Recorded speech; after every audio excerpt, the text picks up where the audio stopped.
si tienen ya fecha. Bueno, y entre tanto, todo esto sucede cuando el presidente ruso Vladimir Putin le ha contactado al turco Recep Tayyip Erdogan para confirmar que su país está abierto a negociaciones sobre la iniciativa de granos del Mar Negro. La Asociación Energética Ruso-Turca avanza con mucha confianza, dicen desde el Kremlin, ya que existe un acuerdo de principios entre los principales proveedores y consumidores de ambas partes. De hecho, desde Ankara a esta hora de la tarde confirman en esa reunión Putin-Erdogan desde Sochi que se está poniendo en marcha la creación de un centro de gas ruso de Turquía que dicen es importante para el país y pide la continua estrecha cooperación bilateral entre ambos territorios. El cambio climático, la Dana, el Niño son los principales impulsores del calor extremo que ha provocado récord de temperatura en Pekín y Roma, dejando a unos 80 millones de estadounidenses bajo advertencias de calor excesivo. Este año es especialmente preocupante porque las aguas en el Pacífico Oriental son más cálidas de lo habitual. A nivel mundial, las temperaturas del mar han alcanzado nuevos récords históricos en los meses de mayo y de junio, según el Servicio de Cambio Climático Copernicus de la Unión Europea. Eso podría potenciar el clima extremo. El Niño de este año podría provocar pérdidas económicas globales por valor de 3 billones con B de dólares, según el último estudio publicado en la revista Science, reduciendo el PIB a medida que el clima extremo diezma la producción agrícola, la manufactura y ayuda a propagar enfermedades. Toca mirar también más a lo doméstico. Pasado el mediodía ha comenzado en Bruselas, donde permanece huido de la justicia española, la reunión entre Carles Puigdemont, expresidente de la Generalitat de Cataluña, y la vicepresidenta segunda y ministra de Trabajo en funciones, Yolanda Díaz. En nombre de Sumar, dicen desde el PSOE, aunque luego puedan conformar un nuevo gobierno de coalición. La visita de la ex de Unidas Podemos es la primera oficial que hace un miembro del gobierno de España desde que Puigdemont huyera del país para eludir la acción de la justicia. Reunión que, como están viendo, no se ha celebrado en la casa de Puigdemont en Waterloo, sino en la sede del Parlamento Europeo, donde a día de hoy Puigdemont sigue siendo eurodiputado. Entre tanto, el presidente del Gobierno en funciones, el socialista Pedro Sánchez, ha intervenido esta mañana en un desayuno en el Ateneo de Madrid y ha asegurado que todo lo que ha hecho el Ejecutivo durante estos años tenía un fin noble, el de seguir avanzando en la solución de la fractura que vivía Cataluña desde hace años. Sobre la propuesta de gobierno del ganador de las elecciones del 23 de julio, Alberto Núñez Feijóo, 2 años de legislatura como máximo, 6 grandes pactos de Estado, dice que España no está para ocurrencias y la respuesta de Génova 13 la acaban de escuchar en Negocios Televisión de la mano de Borja Semper, el vicesecretario de Cultura de los Conservadores. Dice que a día de hoy se sabe que la investidura de Feijóo es complicada, pero que habrá que intentar que no se reedite un pacto Frankenstein Plus. Datos de paro los de este mes de agosto que dejan un sabor amargo para el Ejecutivo Central. Afiliación que se queda en el 8º mes del ejercicio por encima de los 20.700.000 españoles trabajando, el nuevo dato más alto de la serie histórica para esta época del año, aunque pese al récord el problema es que el número de cotizantes disminuye en más de 185.000 españoles, un retroceso de 8 décimas que sigue el guión habitual del fin de las contrataciones de refuerzo para verano. Realidad que profundiza en la desaceleración del mercado laboral, la ya cosechada en julio, y que se refleja también en el dato de paro, un 0,9% más que el mes anterior, poniendo fin así a 5 meses de recortes. Y mientras tanto es en la hostelería, el turismo, donde más crece el paro y cierre de un mes de agosto en el que Ryanair ha elevado un 11% el tráfico respecto al mismo mes del año pasado, transportando a cerca de 19 millones de viajeros, nuevo récord histórico para la compañía irlandesa de low cost. La aerolínea explica en un comunicado hoy que ha operado más de 103.000 vuelos en el 8º mes del año, aunque remarca que la cifra podría haber sido mucho mayor, lamentablemente, y el problema, los 350 vuelos cancelados por el fallo informático en los servicios técnicos aeroportuarios del Reino Unido la semana pasada, que a día de hoy sigue sin haber sido explicado.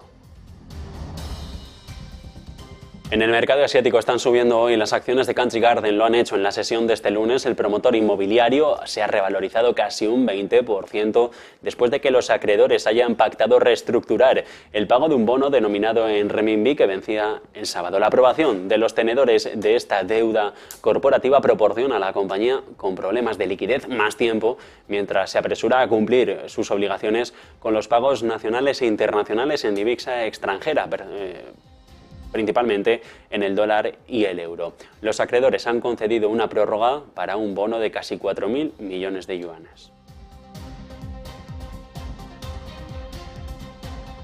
También sube en el mercado nacional Almirall. Ha adquirido los derechos exclusivos para un producto de Alzheimer en España por un pago inicial de 45 millones. Nota remitida a la Comisión Nacional del Mercado de Valores en el que la biofarmacéutica detalla que el pacto también contempla potenciales hitos de hasta 15 millones de euros. La firma explica hoy que el producto es un parche transdérmico de rivaroxaban para tratar la enfermedad del olvido, aumentando el nivel del neurotransmisor y ayudando a reducir los síntomas en aquellos que lo padecen.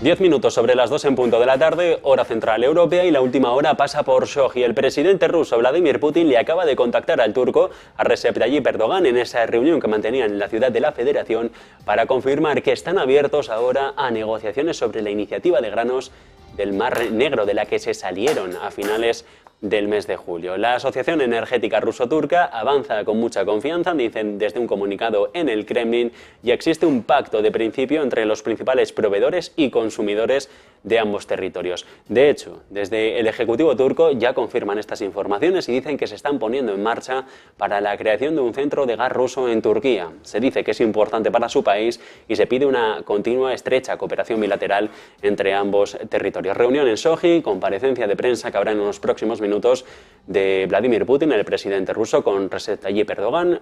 Reunión conjunta, rueda de prensa conjunta a la que estaremos pendientes en los próximos minutos. Mientras países de todo el mundo, desde China a Estados Unidos, están luchando contra las olas de calor, la aparición del fenómeno climático del Niño, que contribuye a elevar las temperaturas en todo el planeta, sequías, por ejemplo, en América Latina. El cambio climático, el Niño, son los principales impulsores del calor extremo que ha provocado récord de temperatura desde Pekín hasta Roma, dejando a 80 millones de estadounidenses, entre tanto, bajo advertencias de calor excesivo. Este año es especialmente preocupante. ¿Por qué? Porque las aguas del Pacífico Oriental están siendo mucho más cálidas de lo habitual. A nivel mundial, las temperaturas del mar tienen históricos que no se veían desde que se siguen estos números, meses de mayo y de junio, según los servicios de cambio climático de Copérnicus de la Unión Europea. ¿Eso qué podría provocar? Potencial el clima extremo. El Niño de este año podría provocar pérdidas económicas, según la revista Science, de más de 3 billones con B de dólares, mientras que se reduciría el PIB a medida que el clima extremo diezma la producción agrícola, la manufactura, tan pendiente de ello algunos países como China, y ayuda a propagar enfermedades. Los gobiernos de los países vulnerables ya están tomando nota. Perú, por ejemplo, ha reservado más de 1.000 millones para hacer frente a los impactos del Niño y al cambio climático, mientras que otro territorio como Filipinas, en riesgo por ciclones, ha formado un equipo gubernamental especial para manejar las consecuencias previstas. Esto por el Niño. La Dana, sin embargo, azota el centro, el sur y el este de España. Problemas en la mayoría de las infraestructuras de transporte, en la red ferroviaria, carreteras, autovías, también en convencionales, transporte dentro de las ciudades, como el caso de los cortes en el metro de Madrid.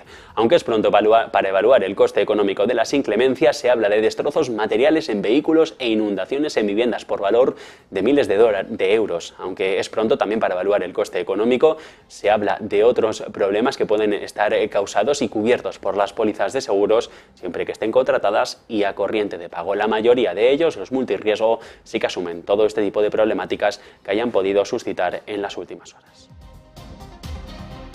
Esto cuando la relación entre Estados Unidos y China, las dos principales economías del globo, se centra este año con todas las miradas, especialmente después de que se deteriorara su relación comercial a raíz del enfrentamiento en el área de los semiconductores, hasta el punto en el que los analistas de Nomura consideran hoy en una nota que la conducta de las dos potencias puede llevarnos a todos, a la economía mundial, a una crisis silenciosa. Recuerdan desde el banco de inversión Nippon que en octubre, cuando Biden anunció nuevas medidas para controlar las exportaciones a China, principalmente eran semiconductores, los microchips avanzados utilizados en inteligencia artificial, en supercomputación o en equipos avanzados de producción de semiconductores, la situación se ha vuelto cada vez más tensa. Detrás del conflicto, ¿qué subyace? Bueno, los analistas nos dicen hoy que es esa lucha por la supremacía en la inteligencia artificial que se ha vuelto cada vez más feroz entre las dos potencias. Y además de esto, disputas comerciales. En Nomura ven casi inevitable que haya importantes shocks económicos y financieros desatados por el proceso de eliminación de las distorsiones que dicen se han ido acumulando a lo largo de 15 años transcurridos desde la crisis financiera mundial. Vamos a ver es cómo las sanciones de Estados Unidos a esto de los semiconductores no funcionan. Se descubre ahora un microchips avanzado fabricado directamente por China, marca Huawei. José Antonio Bizner, muy buenas. Muy buenas, la clave fundamental son los 7 nanómetros y esa pelea para que China no acceda a la tecnología de última generación, pero Bloomberg, después de investigar el último teléfono de Huawei, ese P60, acaba de descubrir que China estaría trabajando ya de manera interna a través de su compañía SMIC con un semiconductor, con un chip de última generación que estaría en los 7 nanómetros. Quería Estados Unidos conseguir que China no pudiera trabajar con menos de 14 nanómetros o al menos 8 años de diferencia tecnológica entre el mercado y la producción china. Acaba de saltar por los aires y se estaban haciendo pequeños avances, sobre todo en materia cripto, donde se veía que China iba avanzando de una manera muy acelerada. Ahora lo que vemos es que no solo es que trabaje de una manera muy acelerada, sino que está encontrando la manera de poder producir los famosos chips que Estados Unidos quiere que no tenga a su alcance.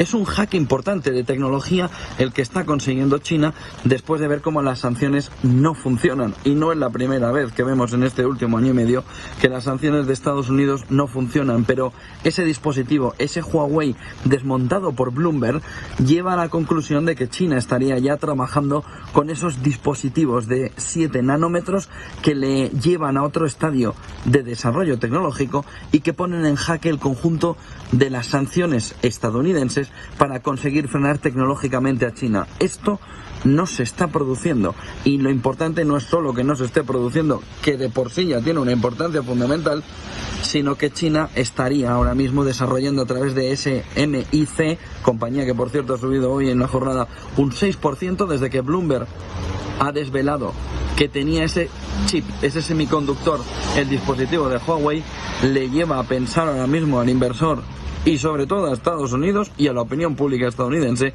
hasta qué punto intentar frenar a China va a ser prácticamente imposible. La clave fundamental es que lo está construyendo en pequeñas cadenas, bueno, pequeñas dependiendo de si pequeño es el lanzamiento o la gran escala de un teléfono como el P60 de Huawei. La clave fundamental está en si puede llevarlo a gran escala y si lo puede bajar hasta un chip, hasta un dispositivo, un semiconductor de 4 nanómetros. Pero hoy es un día complicado para intentar entender si todo el esfuerzo que ha hecho Estados Unidos para bloquear China de verdad va a tener efecto o va a quedar prácticamente calado bajo la lluvia como el papel, prácticamente sin poder funcionar esas sanciones si China está de manera proteccionista saltándoselas y consiguiendo poner en el mercado precisamente lo que Estados Unidos quiere evitar que ponga. Cuidado con lo que hemos conocido al descubrir eso, es decir, ese desmontaje del teléfono de Huawei, porque ahora mismo Estados Unidos tiene un problemón importante. Si quería frenar a China por el lado tecnológico, hoy acaba de descubrir que eso no va a ser posible. Gracias, José Antonio. Entre tanto, toca mirar ahora a lo doméstico. Pasado el mediodía ha comenzado en Bruselas, de momento no hay comparecencia ni información filtrada a la prensa, ha comenzado en Bruselas la reunión entre el expresidente huido de la justicia española, el de Cataluña, Carles Puigdemont, y la vicepresidenta segunda y ministra de Trabajo, todavía en funciones, Yolanda Díaz. Todo se dice que es en nombre de Sumar. El Partido Socialista asegura que no tiene la intención, ni Yolanda Díaz ha sido enviado por Pedro Sánchez, aunque luego puedan conformar ambos un gobierno de coalición. La visita a la capital comunitaria de la ex de Unidas Podemos es la primera oficial, eso sí, que hace un miembro del Ejecutivo Nacional desde que Puigdemont huyera del país para eludir la acción de la justicia. La reunión no se ha celebrado, como le están viendo, en la casa de Puigdemont en Waterloo, financiada con dinero público catalán, sino en la sede del Parlamento Europeo, donde a día de hoy sigue teniendo inmunidad por tener acta de eurodiputado. Con Díaz va a estar y está, lo están viendo ustedes en pantalla, Jaume Asens, en nombre de Sumar, la persona elegida por la coalición para dialogar con el independentismo, con Junts per Catalunya o con Esquerra Republicana para negociar la investidura, la posible de Sánchez, a expensas de que todavía el jefe del Estado, el rey Felipe VI, le pueda dar el encargo. También junto a Asens y por parte del equipo del expresidente catalán está presente el eurodiputado Huido, uno de los consellers, en este caso uno de los consellers huidos, Antoni Comín. En este sentido, y desde los socialistas se reafirman en que ellos están siguiendo su propia vía de diálogo con los independentistas, más allá de Sumar, para encarar la posible investidura de Sánchez.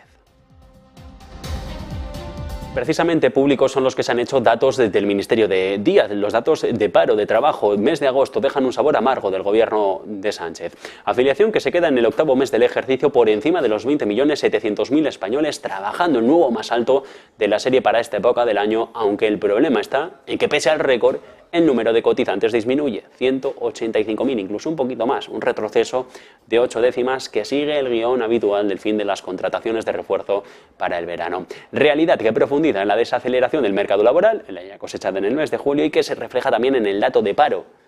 Casi 25.000 personas más, casi un punto porcentual por encima del mes pasado, poniendo fin a 5 meses de recortes. La mayor caída de la afiliación en educación, en julio se acabaron los contratos por las vacaciones de verano y a mucha distancia la segunda mayor pérdida de cotizantes en construcción o en actividades artísticas y de entretenimiento. Aquí se ha caído la ocupación sobre los 5 puntos porcentuales. También recortan los contratos, los fijos discontinuos descienden más de 10 puntos porcentuales. Estos números se ha referido ante la prensa Joaquín Pérez Rey, el que es secretario de Estado de Empleo, ha explicado cuáles han sido los datos de este mes de agosto y justifica, atención a la justificación que da, el por qué la cifra de destrucción de empleo sigue siendo buena para este mes. Agosto es tradicionalmente un mes poco positivo para el empleo, lo saben, lleva siendo así desde hace 25 años, de hecho con la sola excepción de 2021, que era un año muy peculiar vinculado a la salida de la pandemia y que generó creación de empleo en ese momento. En los últimos 25 años el paro registrado ha subido en el mes de agosto. Y en este mes de agosto de 2023 no es una excepción, el paro sube en algo menos de 25.000 personas. Es, sin embargo, dentro de la normalidad estacional negativa del mes de agosto, un buen dato porque se sitúa en un 37% por debajo de la media de los últimos 21 años, donde el paro registrado en el mes de agosto ha subido prácticamente en 40.000 personas. Desde Trabajo ponen en valor que la cifra de parados en agosto es la más baja, eso sí, desde el año 2008. Cifras que nos llegan en plena vorágine de una compleja situación política que hace esperar que un nuevo gobierno sea una utopía tras las elecciones. España afrontará el nuevo ejercicio sin techo de gasto, ni presupuestos generales, ni proyecto de ley de presupuestos generales del Estado, que deberían estar prorrogados.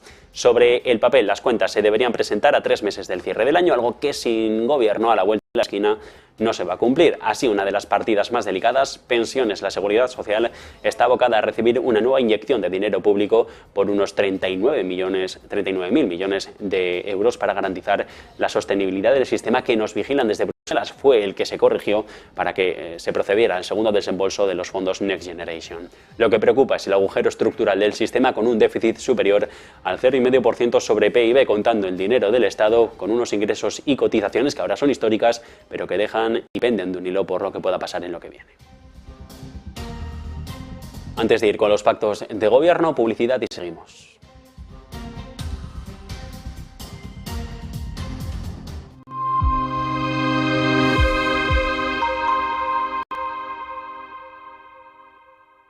Ven al Torreón, estamos en El Pardo, un espacio único en plena naturaleza. Disfruta de momentos de desconexión mientras saboreas la mejor gastronomía. Disponemos de 7 amplias terrazas y salones para todo tipo de eventos. Degusta nuestros exquisitos platos acompañados de una selecta bodega de vinos. A tu servicio, un gran parking y zona infantil. Abierto los 365 días del año. Cocina ininterrumpida desde las 10 de la mañana hasta las 12 de la noche. Haz tu reserva.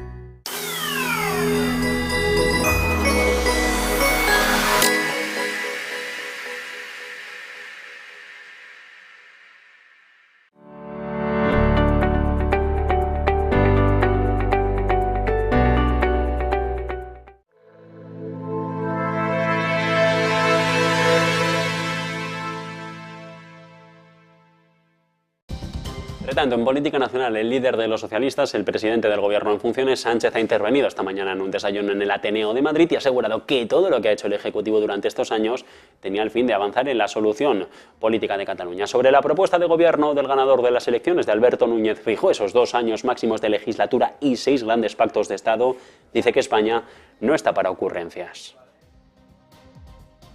España no es una Arcadia feliz.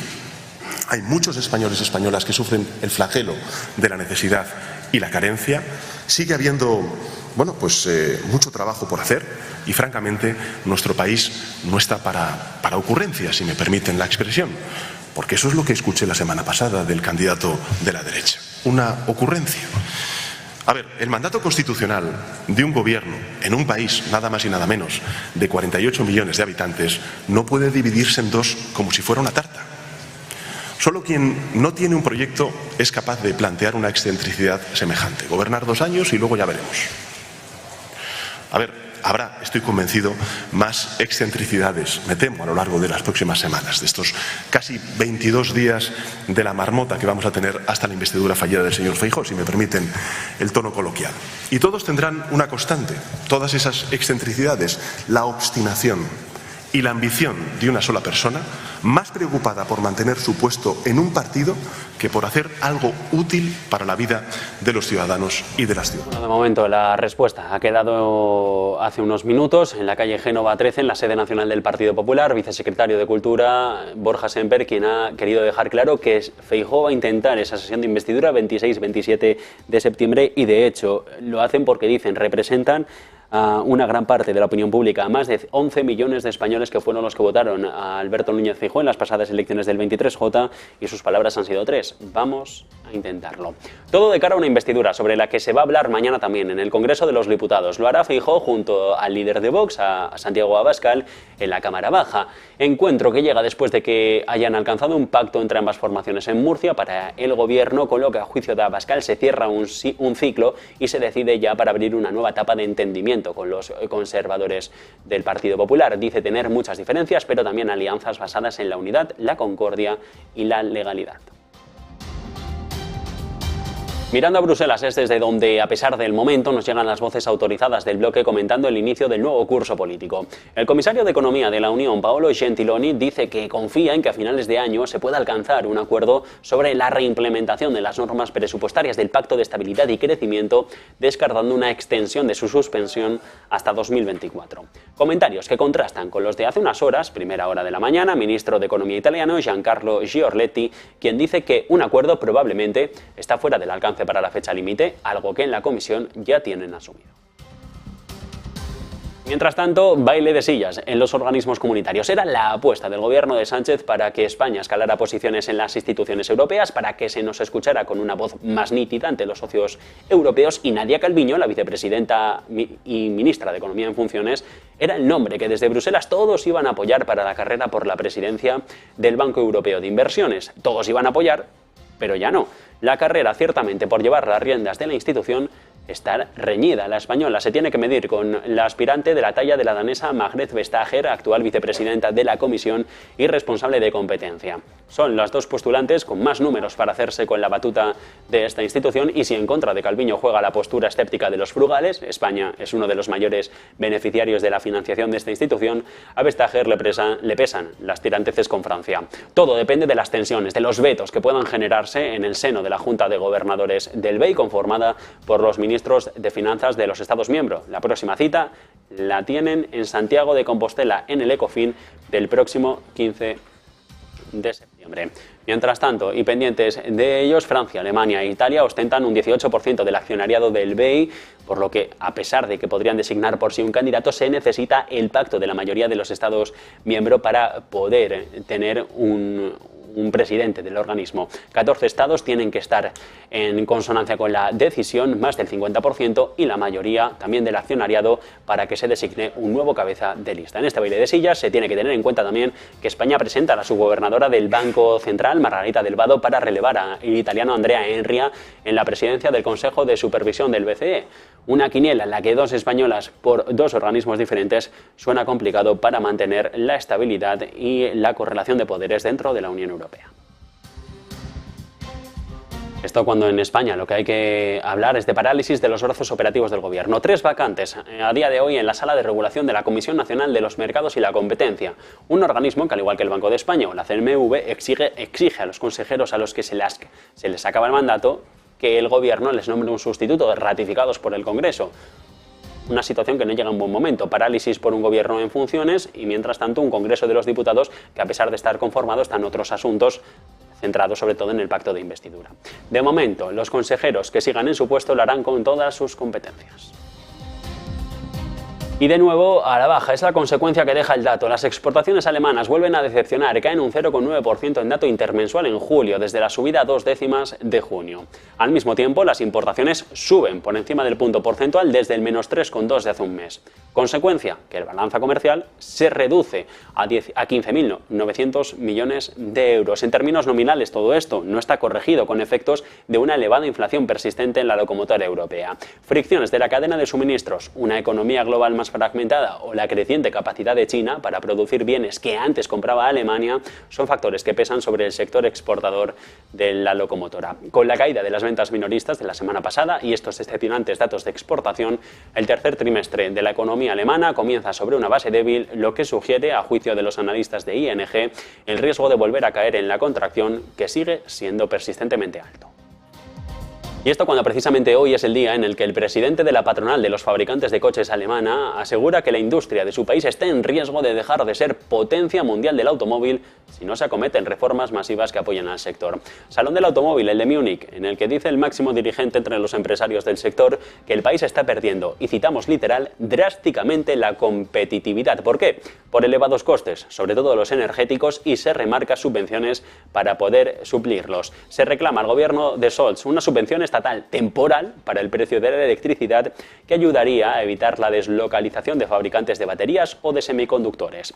El exceso de regulación, la lentitud política en la toma de decisiones o la falta de un marco legal para cuestiones como la inteligencia artificial son otros puntos clave, dicen, para la pérdida de la competitividad alemana. Y mientras tanto, como están viendo ustedes en pantalla, reaparece el canciller Scholz este lunes con un parche en el ojo tras verse obligado a cancelar el domingo varios actos por una caída haciendo deporte, aunque su estado de salud no reviste gravedad y, como él mismo ha señalado, parece peor de lo que es. Espero los memes, ha bromeado él mismo el alemán en su cuenta de Twitter, donde ha compartido una imagen en la que aparece con este ojo derecho tapado, heridas visibles en el rostro. De 65 años, Scholz se cayó el pasado sábado mientras corría, según ha explicado el gobierno federal, que descarta en principio que la agenda de la semana pueda verse afectada por este accidente. Y mientras tanto, el regulador bancario de su país, el BaFin, acaba de publicar y hacer público que el sitio web, que su página web, ha sido parcialmente atacada por unos hackers, parcialmente inaccesible desde el pasado viernes, cuando un ataque distribuido de denegación de servicio provocó fallos en el sistema. Se han tomado las medidas de seguridad y defensivas después del ataque, aunque se restringen el acceso a los sitios web. Todos los sistemas del BaFin funcionan sin interrupciones, según el comunicado de este lunes del organismo, aunque los reguladores europeos han advertido ya a los bancos que supervisan que los ciberataques constituyen a día de hoy un riesgo creciente para sus operaciones. ¿Por qué? Porque pueden costar dinero y dañar la percepción de una empresa ante los ojos de sus clientes. Si ves que tus datos pueden estar expuestos, dejas de lado esta compañía. BaFin está trabajando para restablecer el acceso completo a su sitio web. Y mientras tanto, en la sede del Banco Central Europeo, todo se está preparando para la decisión del próximo 14 de septiembre. Decisión de tipos de interés, pausa o mantener el endurecimiento monetario. Pues bien, la Junta de Gobernadores, el Consejo de Gobierno, cada vez está más dividido. El gobernador del Banco de Portugal, Mário Centeno, dice hoy que hay que dejar de subir los tipos de interés por una sencilla razón, porque la inflación se está desacelerando mucho más rápido de lo que ha aumentado hasta ahora. Apunta el Luso a que no es necesario un ritmo de endurecimiento monetario como el actual, como hemos tenido desde el pasado año, esos 400 puntos básicos de incremento, simplemente porque la situación macro no justificaría a día de hoy ir mucho más allá de lo que ya se ha hecho. Y mientras tanto, decíamos que se resquebraja el Banco Central Europeo porque la diferencia de opiniones es cada vez más palpable. Se están viendo en las palabras que emiten cada uno de los gobernadores. En este caso, el de Bélgica, Pierre Bunch, cree hoy que es pronto. Un discurso completamente antagónico a lo que decía Centeno. Dice que es pronto para dejar de hablar de subir los tipos de interés. De hecho, y palabras textuales en Bloomberg, decía: me inclino por asegurar que quizás haya que hacer un poco más. Para justificar sus palabras, el belga ha citado la disipación de las presiones sobre los precios antes de afirmar que la tasa objetivo del 2% no se va a alcanzar antes de 2025 por la persistente inflación. Eso a pesar de los cambios de guión en los que ya se habla de poder cambiar la política monetaria para tener una inflación normal sobre los 4 puntos porcentuales. Defiende la idea de mercado de que el BCE tendrá que hacer una pausa en un momento dado, aunque ahora mismo no es el adecuado. Capítulo del conflicto de la guerra. Los bancos chinos siguen interviniendo indirectamente en Ucrania. Siguen otorgando miles de millones de dólares a los bancos rusos mientras las instituciones occidentales se retiran de sus operaciones en el país durante este primer año y medio de conflicto. Avanza hoy Financial Times que las medidas tomadas por 4 de los bancos más grandes de China son parte de los esfuerzos de Pekín para promover el renminbi, su divisa, como alternativa global al dólar. En los últimos 14 meses, según números de la Escuela de Economía de Kiev, se ha cuadriplicado la exposición de China al sector bancario ruso. El Banco Industrial, el Comercial, el Banco de China y el Banco de Construcción junto al Agrícola, día de hoy aumentan su exposición combinada a Rusia hasta los 9.700 millones. Antes estaban por debajo de los 3.000 millones. El ICBC y el Bank of China representan 8.800 millones entre ambos. Durante estos meses, el Raiffeisen austríaco también ha aumentado sus activos en el país más de un 40%, en este caso hasta los 29.200 millones. Antes de la invasión, si más del 60% de los pagos de Rusia por sus exportaciones se hacían en lo que se llaman monedas tóxicas para las autoridades del país, el dólar o el euro, y el renminbi representaba menos del 1%, ahora las monedas tóxicas han disminuido su peso y la China representa el 16% de los pagos de exportaciones. Esto cuando en la guerra las Fuerzas Armadas ucranianas han denunciado, información que no ha podido ser verificada de manera independiente, un ataque con drones contra infraestructuras en el Danubio. Según el jefe de la Administración Militar de la región de Odesa, varios aparatos no tripulados han conseguido alcanzar sus objetivos. 3 horas y media de ataques sin bajas civiles, con varios incendios en el territorio por la caída de escombros. El distrito de Ismail, donde se encuentran los puertos ucranianos del Danubio, han sufrido varios ataques rusos en las últimas semanas. Se han utilizado para exportar parte del grano que antes se sacaba por el Mar Negro, justo antes del bloqueo militar de las aguas marítimas ucranianas. Y con el acuerdo sobre cereales en el punto de mira, se han reunido en Sochi Recep Tayyip Erdogan, el turco, con el jefe del Kremlin, con Vladimir Putin, para regresar a un acuerdo de exportación como del que se retiró Rusia a principios del mes de julio, el auspiciado por Naciones Unidas y por Turquía. Un mes después, 2 meses después, se vuelve a negociar y de momento sí que en Sochi dice Vladimir Putin que está dispuesto a poner en marcha un nuevo acuerdo. Son palabras que ya se han hecho públicas. Estamos a la espera de esa rueda de prensa conjunta para confirmar que Rusia está abierta a negociaciones sobre la iniciativa de granos del Mar Negro. La Asociación Energética Ruso-Turca avanza con mucha confianza y existe un acuerdo de principio entre los principales proveedores y consumidores de ambas partes. De hecho, desde Ankara lo que confirman es que se están poniendo en marcha para la creación de un centro de gas ruso de Turquía importante para el país, lo que pone sobre la mesa una continua y estrecha cooperación bilateral entre ambos territorios. De esta manera se tejen las alianzas del nuevo mundo que viene, con el foco puesto en África. Está publicando la agencia Reuters que el comprador estatal de cereales de Egipto se ha hecho con alrededor de 500 millones de toneladas métricas de trigo ruso en un acuerdo privado, logrando negociar precios más altos que los ofrecidos en las licitaciones diarias. Egipto, el que es uno de los mayores importadores de trigo del mundo, comenzó el año pasado a realizar compras directas en lugar de licitaciones en el mercado, después de que la guerra interrumpiera sus compras. En el último día de negociación, la Autoridad General de Suministro de Materias Primas, el pasado viernes, se hizo con alrededor de 480.000 toneladas métricas de trigo ruso a la empresa comercial Solaris a un precio de $270 la tonelada, en base a costo y a flete.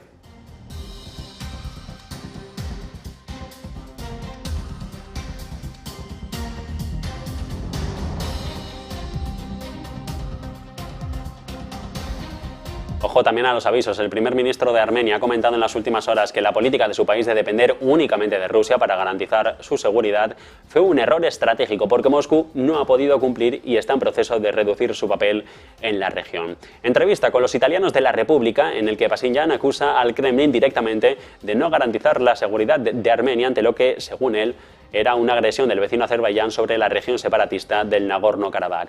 Ereván dice estar tratando de diversificar sus acuerdos de seguridad, diciendo, en aparente referencia a sus vínculos con la Unión Europea y con Estados Unidos, que tienen que forjar vínculos más estrechos con otros países de la región. Entre tanto, el Comité de Desarrollo Europeo de la OTAN, en voz de su presidente, le dice a Armenia que tiene las puertas abiertas para entrar en la Alianza Atlántica.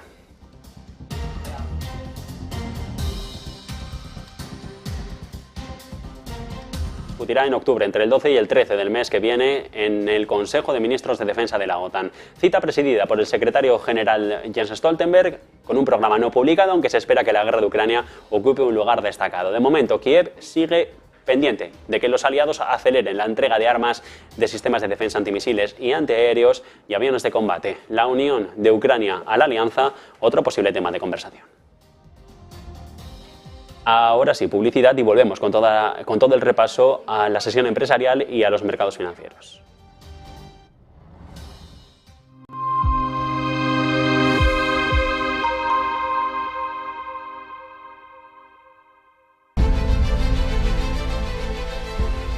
No puede volver atrás y cambiar el principio, pero puede comenzar donde está y cambiar el final.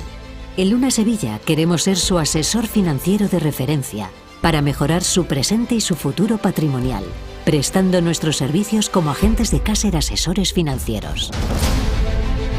Somos una empresa con una clara apuesta por la formación de calidad, la información transparente y objetiva, y por el asesoramiento financiero personalizado y continuado. Visite nuestra web lunasevilla.es o llame al 91 762 3442.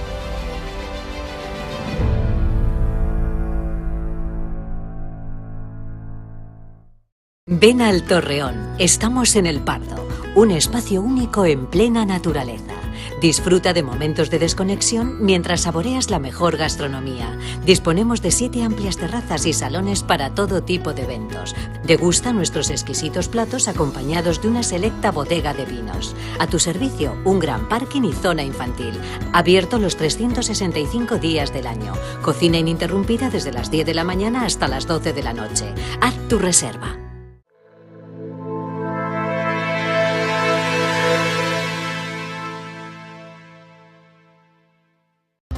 Pendientes estamos de esa rueda de prensa conjunta entre Vladimir Putin, Recep Tayyip Erdogan tras la reunión en Sochi. Tenemos ya señal en directo, en unos minutos saldrán a hablar ambos líderes. Ya estamos mirando a los mercados financieros, aunque antes, y precisamente en esta actualidad bursátil, centramos la próxima hora de programación. Marta Vilar, nueva temporada de Conexión Vilar, con cambios en parrilla y también con una temática más diferenciada. ¿Qué tal? Muy buenas. Hola Javi, muy buenas. Pues sí, comenzamos ya hoy de nuevo con Conexión Vilar, como siempre comenzando a las 3 de la tarde. Se mantienen algunas cosillas, como esa sección de análisis de la tarde que hacemos entre las 3 y 20 para poder analizar un poquito más en profundidad algunos de los temas del día. Hoy, por ejemplo, ya les avanzo que vamos a hablar de la OPEP, del recorte de producción que ya de exportaciones, que ya avanzó Rusia la semana pasada y que, ojo, porque desde la OPEP dicen que no saben. Bueno, y a partir de ahí, ¿cómo va a ser el resto del programa? Bueno, pues de nuevo estaremos pendientes, como siempre, a las 3:30 de la apertura de Wall Street. Lo analizaremos con un experto. continuaremos pendientes de otros temas. Hoy, por ejemplo, miraremos al mundo petrolero y a cómo está subiendo el petróleo. Pero como viene siendo habitual en el último mes y pico, aquí en Negocios Televisión, a las 4 de la tarde hemos hecho un pequeño paréntesis para comenzar un nuevo programa. Todo es geopolítica. Bueno, pues eso de momento se mantiene a las 4 de la tarde todos los días, de 4 a 5, tendrán aquí Todo es geopolítica con José de la Morena. Y a partir de las 5, ¿qué? Pues continuamos con Conexión Vilar. Hacemos dos partes del programa. Esa última parte más centrada en Europa. Ya saben que media horita después tenemos el cierre de los mercados europeos, 5:30, 5:35 de la tarde. Y ahí también les contaremos a las 5 un pequeño resumen de cómo ha sido el día en el mercado. Les contaremos el dato del día, un poco la noticia del día en España, en Europa, a nivel, bueno, también geopolítico, por supuesto, porque estas noticias también afectan a los mercados. Y hablaremos, como siempre, del cierre de la sesión europea a las 5:35 y analizaremos ese cierre con otro de nuestros expertos. Pero el gran cambio, como digo, bueno, pues que a mitad de programa cambiamos de temática totalmente, hablamos solo de geopolítica, pero a las 5 volvemos con Conexión Vilar para seguir hablando de mercados y en este caso de Europa. Bueno, pues pendientes desde las 3 en punto de la tarde en Negocios Televisión de Conexión.